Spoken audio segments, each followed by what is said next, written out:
इस कहानी की शुरुआत में क्रेग नाम के एक लड़के को दिखाया जाता है जो आज कई सालों के बाद अपने होम टाउन वापस लौटा है। अपने होम टाउन वापस लौटने के बाद उसकी बचपन की यादें ताज़ा हो जाती हैं। उसे याद आता है कि जब वो बहुत छोटा था तो उसकी मॉम की मौत हो गई थी और वो अपनी मॉम की मौत के लिए अपने आप को कसूरवार समझता है। हालांकि उनकी मौत की कोई भी वजह बताई नहीं गई थी। इसी शहर में एक बहुत अमीर आदमी रहते हैं जिनका नाम मिस्टर हैरिगन है। मिस्टर हैरिगन का गॉड पर बहुत यकीन है, इसलिए हर रोज वो चर्च में प्रेयर करने के लिए जाते हैं। और एक दिन जब वो चर्च प्रेयर करने के लिए जाते हैं तो देखते हैं कि एक छोटा सा बच्चा कहानी सुना रहा है और ये बच्चा क्रेग होता है। क्रेग बहुत अच्छी कहानी सुनाता है जिससे मिस्टर हैरिगन बहुत इम्प्रेस हो जाते हैं। इसलिए उसी शाम को मिस्टर हैरिगन क्रेग से मिलने उसके घर जाते हैं। वो उसे ऑफर करते हैं कि वो उनके लिए बुक्स रीड करे क्योंकि अब उनकी आंखें कमजोर हो चुकी हैं और इस काम के लिए वो क्रेग को हर घंटे $5 देंगे। क्रेग उनके इस ऑफर को एक्सेप्ट कर लेता है। अब वो मिस्टर हैरिगन के घर जाता है जो एक महल की तरह होता है। इस घर में हर एक फैसिलिटी है, किसी भी चीज की कोई भी कमी नहीं है। हालांकि इस घर में 50 रूम्स हैं लेकिन रहने वाले 3 लोग ही हैं, जिसमें खुद मिस्टर हैरिगन, दूसरा उनका गार्डनर और तीसरी उनकी मेड। और अब यहाँ क्रेग हर हफ्ते 3 बार आता है जहाँ मिस्टर हैरिगन कभी कभी उसे बोनस के तौर पर लॉटरी टिकट्स भी देते हैं। हालांकि क्रेग यहाँ पर सिर्फ पैसों के लिए आता है, पर जैसे जैसे वक्त गुजरता है मिस्टर हैरिगन और क्रेग के बीच में एक अच्छा बॉन्ड डेवलप हो जाता है।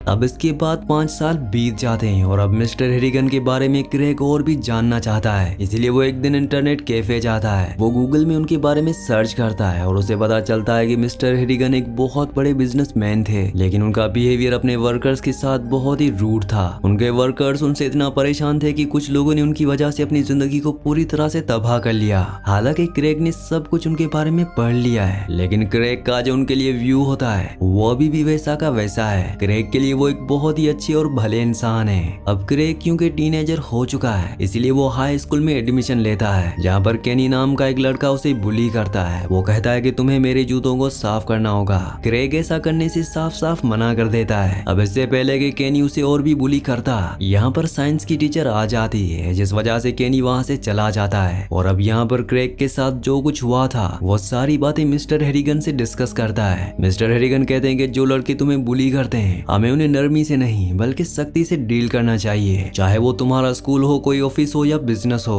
अब क्रेग को हाई स्कूल में कुछ दिन हो चुके हैं। वो देखता है कि हाई स्कूल में जितने भी बच्चे हैं वो स्मार्टफोन के हिसाब से डिवाइडेड हैं। जिनके पास सैमसंग के फोन है वो अलग कैटेगरी में है, जिनके पास नोकिया के फोन है वो भी अलग कैटेगरी में है, और जिनके पास आईफोन है उन्हें कूल समझा जाता है। इसलिए क्रेग घर जाकर अपने फादर से कहता है कि मुझे भी आईफोन चाहिए, लेकिन उसके फादर साफ साफ मना कर देते हैं। वो कहते हैं कि तुम्हारी उम्र फोन चलाने की नहीं है बल्कि पढ़ने की है, तुम्हें अपनी पढ़ाई पर ध्यान देना चाहिए। मिस्टर हैरिगन जो उसे बार बार लॉटरी के टिकट देते हैं, आज जब वो टिकट को स्क्रैच करता है तो उसमें $3000 का इनाम होता है, जो देखकर वो बहुत खुश हो जाता है। उसके फादर भी अब उसके लिए आईफोन ले आते हैं क्योंकि आज क्रिसमस का दिन है और क्रिसमस डे पर उसके फादर उसे आईफोन देते हैं। वो अपने फादर के गले लग जाता है। वो उस फोन से सबसे पहले कॉल वो मिस्टर हैरिगन को करता है और कहता है कि आपने जो मुझे लॉटरी का टिकट दिया था उसमें मैंने $3000 का इनाम जीता है और आज मुझे मेरा पहला आईफोन मिला है। अगले दिन जब क्रेग स्कूल जाता है तो वो अपने सभी दोस्तों को अपना आईफोन दिखाता है। इसके बाद वो कैफेटेरिया जाता है जहाँ पर उन बच्चों का ग्रुप है जिनके पास आईफोन है। यहाँ पर जेनिफर नाम की लड़की भी बैठी होती है जो उसका क्रश है। इसके बाद हमें यंग क्रेग की आवाज सुनाई देती है जो अपने बचपन की कहानी सुना रहा होता है। वो बताता है कि धीरे धीरे मैं समझ पाया कि मेरे बिना मेरे पुराने एम्प्लॉयर अकेले और हेल्पलेस हैं और मैं भी उनके बिना हेल्पलेस हूँ। अब टीनेजर क्रेग डिसाइड करता है कि वो मिस्टर हैरिगन को एक आईफोन गिफ्ट करेगा ताकि वो उन्हें न्यू टेक्नोलॉजी से इंट्रोड्यूस करवा सके, साथ ही वो कभी भी उनसे बात कर सके, क्योंकि क्रेग को मिस्टर हैरिगन से बात करना बहुत अच्छा लगता है। जल्दी वो मिस्टर हैरिगन के लिए आईफोन खरीदता है। वो आईफोन मिस्टर हैरिगन को देने के लिए जाता है, लेकिन वो उस आईफोन को एक्सेप्ट करने से मना कर देते हैं। वो कहते हैं कि मुझे इसकी आदत लग सकती है, पर क्रेग के समझाने के बाद वो आईफोन को एक्सेप्ट कर लेते हैं और अब वो ज्यादा से ज्यादा वक्त आईफोन के साथ ही बिताते हैं। इसलिए बुक्स में उनका इंटरेस्ट बहुत कम हो जाता है। वो पूरा दिन आईफोन चलाते रहते हैं। वक्त बीतने के साथ उनकी तबीयत बहुत ज्यादा खराब हो जाती है, यहाँ तक कि उन्हें ऑक्सीजन मास्क मास्क भी पहनना पड़ता है। क्रेग अगले दिन जब अपनी रूटीन के हिसाब से उन्हें बुक रीड करने के लिए जाता है तो वो देखता है कि मिस्टर हैरिगन इस दुनिया में नहीं रहे। वो घर पर अकेले थे क्योंकि उनके दोनों हाउसकीपर्स छुट्टी पर थे। क्रेग अपने फादर को कॉल करता है। उसके फादर कहते हैं कि जब तक हेल्प नहीं आती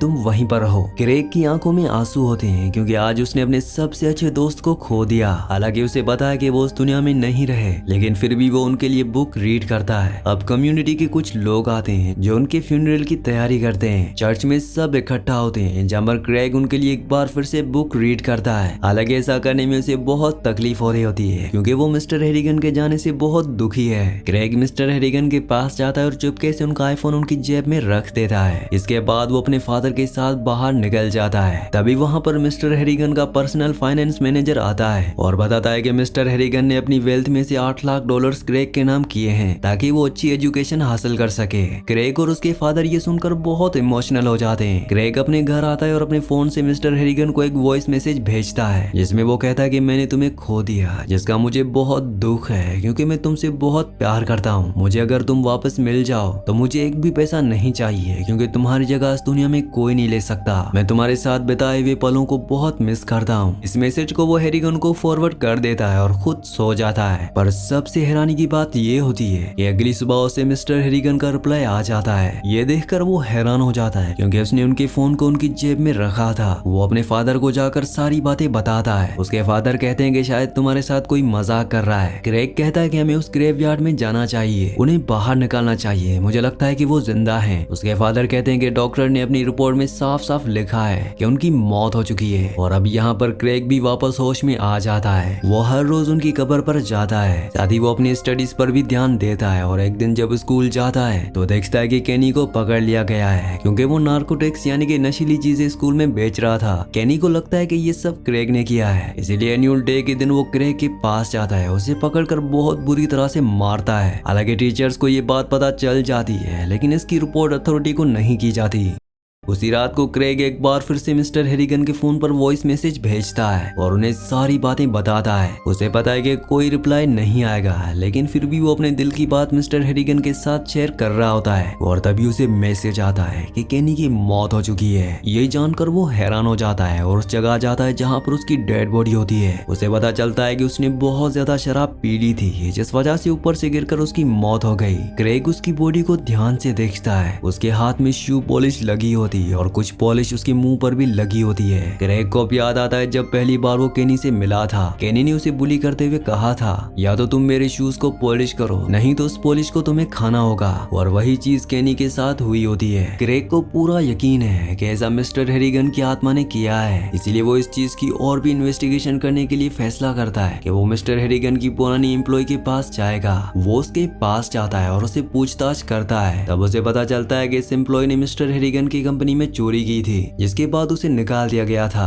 और हैरानी की बात यह होती है कि कुछ दिनों के बाद इस एम्प्लॉय की भी मौत हो गई। क्रेग को पूरा यकीन हो चुका है कि मिस्टर हैरिगन की आत्मा एक ईविल आत्मा है, इसलिए वो उस फोन को जिस फोन से वो मिस्टर हैरिगन को वॉइस मैसेज करता है उसे एक बॉक्स में रखकर बंद कर देता है। अब क्योंकि उसका हाई स्कूल कंप्लीट हो चुका है, इसलिए वो जर्नलिज्म करने बोस्टन चला जाता है। सब कुछ उसकी जिंदगी में अब नॉर्मल है। तभी एक दिन उसके फादर का उसे कॉल आता है जो उसे बताते हैं कि तुम्हारी हाई स्कूल की टीचर जिसे तुम बहुत क्लोज थे, उसकी कार एक्सीडेंट में मौत हो गई है। क्रेग को ये सुनकर बहुत दुख होता है क्योंकि उसकी टीचर ने बचपन से लेकर अब तक उसे हमेशा सपोर्ट किया था। क्रेग वापस अपने होम टाउन आ जाता है। यहाँ से पता चलता है कि एक आदमी जिसका नाम व्हाइटमोर है वो शराब पीकर गाड़ी चला रहा था और उसी की गाड़ी के एक्सीडेंट की वजह से उसकी टीचर की मौत हुई है। यहाँ पर क्रेग और उसके साथ जितने भी दोस्त हैं वो सब चाहते हैं कि व्हाइटमोर को सख्त से सख्त सजा दी जाए क्योंकि पहले भी वो ड्रंक एंड ड्राइव के लिए अरेस्ट हो चुका है। लेकिन कोर्ट उसे सिर्फ 6 महीने रिहब सेंटर भेजने का फैसला सुनाती है जो कि कोई भी सजा नहीं है। और अब क्रेग किसी भी कीमत पर उसे सजा देना चाहता है, इसलिए वो उस बॉक्स को निकालता है जिसके अंदर उसने अपने आईफोन को रख दिया था, जिससे वो हमेशा मिस्टर हैरिगन को मैसेज किया करता था। क्रेग उस फोन को निकालकर मिस्टर हैरिगन को मैसेज करता है कि व्हाइटमोर को जिंदा रहने का कोई हक नहीं है, उसकी वजह से एक मासूम की जान चली गई। और अगले दिन क्रेग को पता चलता है कि रिहब सेंटर में व्हाइटमोर की शावर लेते हुए मौत हो गई।